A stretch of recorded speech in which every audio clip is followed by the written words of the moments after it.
दिव्यनीर industries लाई है press Q उच्च quality का डीएम बैटरी वाटर एवं गुणवत्तापूर्ण कूलेंट।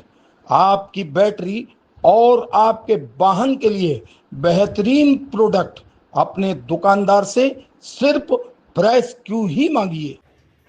नमस्कार, स्वागत है आपका प्रदेश के सबसे तेज और भरोसेमंद web news channel MP news 24 live पर। मैं हूं आपके साथ नगमा खान और अब नजर डालते हैं प्रदेश की बड़ी खबरों पर। दानदाताओं के सहयोग एवं एसडीएम के प्रयास से बदलेगी सिविल अस्पताल की तस्वीर। सिविल अस्पताल बीना की व्यवस्था और सुविधाओं में जल्द ही बड़ा सुधार देखने को मिलेगा। बीएमओ डॉक्टर संजीव अग्रवाल ने बताया कि एसडीएम विजय डहरिया के निरंतर प्रयासों और सामाजिक दानदाताओं के सहयोग से अस्पताल की तस्वीर बदलने जा रही है। अस्पताल में मरीजों की सुविधा को ध्यान में रखते हुए आईडीबीआई बैंक की ओर से 2 water cooler 2 fridge, 1 cabinet, 2 crash card, 4 stretcher, 2 official अलमारी और 2 व्हील चेयर दान की गई हैं।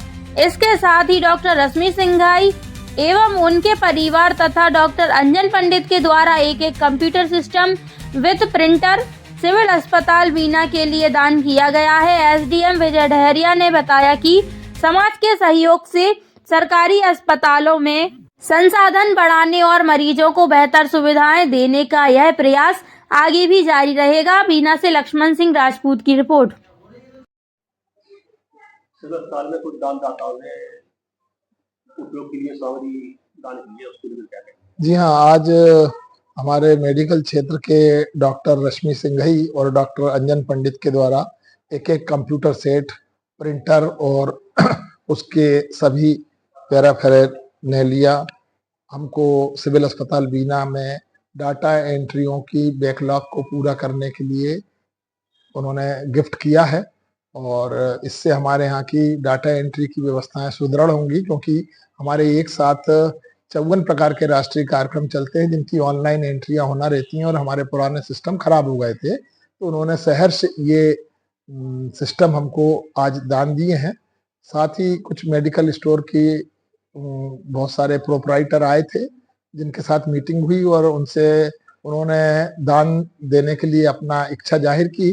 तो उनको जो बहुत आवश्यक सामग्रियां अस्पताल के लिए है जरूरी, वो उनके साथ चर्चा हुई और उन्होंने अपनी सहमति व्यक्त की है कि बहुत जल्दी ही वो सिविल अस्पताल बीना के लिए ये सामग्रियां विभिन्न प्रकार की, जैसे एग्जॉस्ट फैन, फिनाइल आदि ऐसे बहुत से आइटम हैं जो आवश्यक होते हैं, वो दान देंगे। आवश्यक उपकरण मिल चुके हैं, मतलब मरीजों की सुविधा इसमें बेहतर हो जाएगी। जी हाँ, निश्चित तौर पर देखिए, मरीजों को यदि डाटा सही रखेंगे तो हमको उसी अनुपात में राज्य शासन से दवाइयाँ और उपकरण और विभिन्न प्रकार की जांच सामग्रियां उपलब्ध कराई जाती हैं। लेकिन उसकी आजकल सारी मॉनिटरिंग कंप्यूटराइज्ड होती हैं और उसी के आधार पर दवाइयां और उपकरण और सभी जांच सामग्रियां मिलती हैं। तो हम इसमें पिछड़ रहे थे बहुत दिनों से। आजकल हमारे यहाँ मेडिकल लीगल केस की एमएलसी भी ऑनलाइन होने लगी हैं। हर ब्लड प्रेशर, हर डायबिटीज वाला, हर गर्भवती महिला और ऐसी हर बीमारियों का ऑनलाइन एंट्री होने से बहुत ज़्यादा हमको कंप्यूटर सिस्टमों की आवश्यकता थी। पुराने सिस्टम खराब भी हो गए थे, तो अब ये सिस्टम मिलने से हमारी गति बढ़ जाएगी और हम अपना बैकलॉग पूरा कर सकेंगे। सुनने में आ रहा है कुछ अस्पताल में स्टाफ भी करेंगे। देखिए, सिविल अस्पताल बीना और हमारा स्वास्थ्य विभाग बीना, इसके 2 हिस्से हैं। एक अस्पताल का प्रशासन होता है और दूसरा हमारा फील्ड का स्टाफ होता है। अस्पताल और फील्ड का स्टाफ मिला के जो स्वीकृत पद हैं उनमें से लगभग 70 से 80 पद हमारे अभी खाली हैं, जिनके कारण बहुत सारे कार्यक्रमों में हमें थोड़ा सा दिक्कत आती है। यदि ये सारे पद भर जाए राज्य शासन के द्वारा तो हमारे कई राष्ट्रीय कार्यक्रम अच्छी तरह से चलने लगेंगे। लेकिन जितने पद उपलब्ध कराए जाते हैं राज्य शासन द्वारा, उसी में हम लोग काम करते हैं और करवाते हैं और उसके कारण थोड़ी सी गुणवत्ता में अंतर आ जाता है। लेकिन प्रयास रहता है कि सभी लोग अपनी पूरी जिम्मेदारी के साथ ये कार्य को पूर्ण करें। काफी लंबे समय पहले सोनोग्राफी मशीन लगाई गई थी अस्पताल में, उसका उपयोग हो जाएगा? देखिए, सोनोग्राफी मशीन का उपयोग तो अभी नहीं हो पा रहा है क्योंकि वो पीसीपीएनडीटी से ट्रेंड डॉक्टर यहाँ पर उपलब्ध नहीं है। हालांकि स्त्री रोग विशेषज्ञ हैं।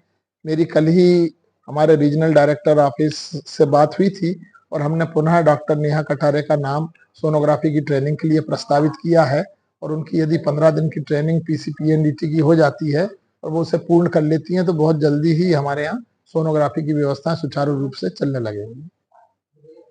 सर कुछ समय पहले सीजन ऑपरेशन की सुविधा थी पहली नाम है और वो काफी लंबे समय से बंद है, क्या कारण है? देखिए, सीजेरियन ऑपरेशन होने के लिए हमें विशेषज्ञ लोगों की एक टीम की जरूरत होती है जिसमें स्त्री रोग विशेषज्ञ, शिशु रोग विशेषज्ञ और निश्चेतना विशेषज्ञ की आवश्यकता होती है। वर्तमान में हमारे पास